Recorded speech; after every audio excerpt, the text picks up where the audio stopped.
Very good morning to everyone, all those students who are preparing for exams in the month of September, that is from CA intermediate students, especially I'm talking to. So the most very important thing that you have to keep in mind now that coaching is finished. So the next is what? Next is what you have to start studying, then how to study.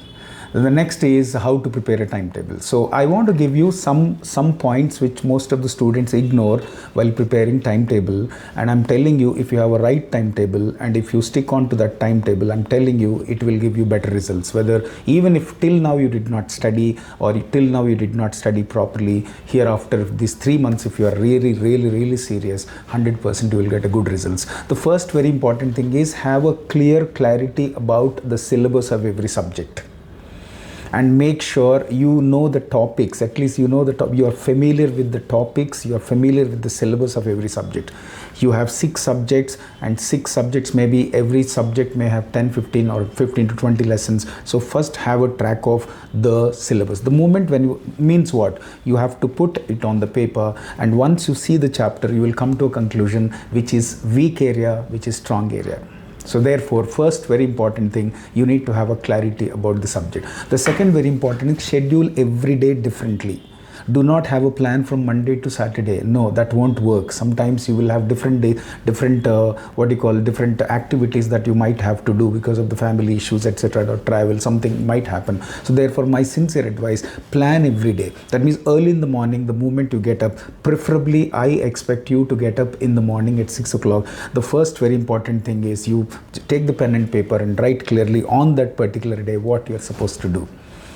The third very important thing is avoid heavy burnout. In the sense, most of the students, generally what happens, they continue studying for 3-4 hours and they will get tired, and afterwards they cannot come back to study again. So therefore, my sincere advice, scientifically it is proven, some of you can study 1 hour and take a 15-20 minutes break, but most of you should study at least 1 hour 30 minutes and take 30 minutes break. Like this, if your day is properly planned and breaks are also planned, then definitely you will show more interest in studying and continuing the studies or topics, whatever you have decided. The next very important thing is find what are the strong areas and weak areas.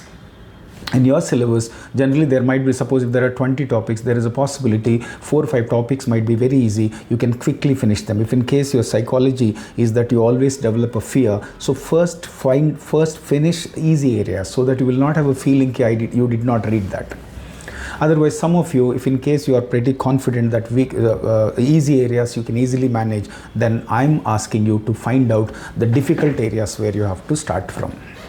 So that's very important. And one very important, in a day, never read one subject. I repeat, in a day, never read one subject. Or even if you read one subject, there might be some parts in every subject. Each part has to be divided carefully. Rotate the subject or rotate the topics. Sometimes the same topic, if you continue for hours together, that might create a disinterest in you. So that is very important. So rotate the subjects.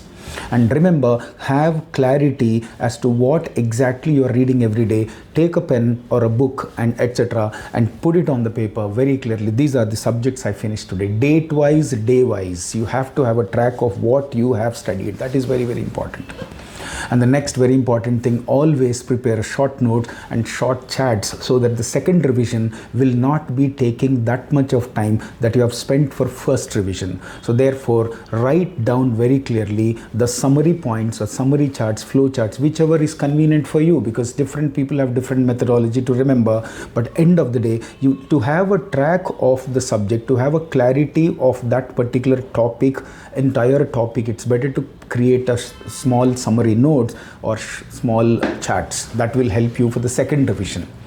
And the last but not the least, you always have to first keep in mind how many days are left for exam. Every day, if you start counting the number of days, so that the commitment will increase, dedication will increase, that fear will start increasing, so that you will not waste a single day. If you don't want to waste a single day, always do remember, okay, so 99 days is there, or 90 days is there, or 89 days, 88 days, 87 days, like this. Keep a track of all the number of days that you are left with.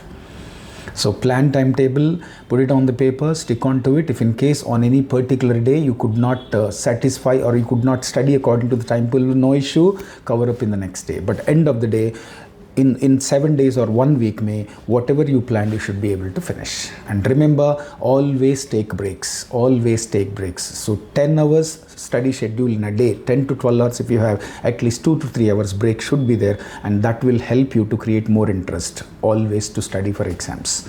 All the very best. Please do subscribe this channel, and education related and student motivation related, I want to provide some information to the students so that students will be driven towards achieving their success. Have a good day. Thank you. God bless you for your exams.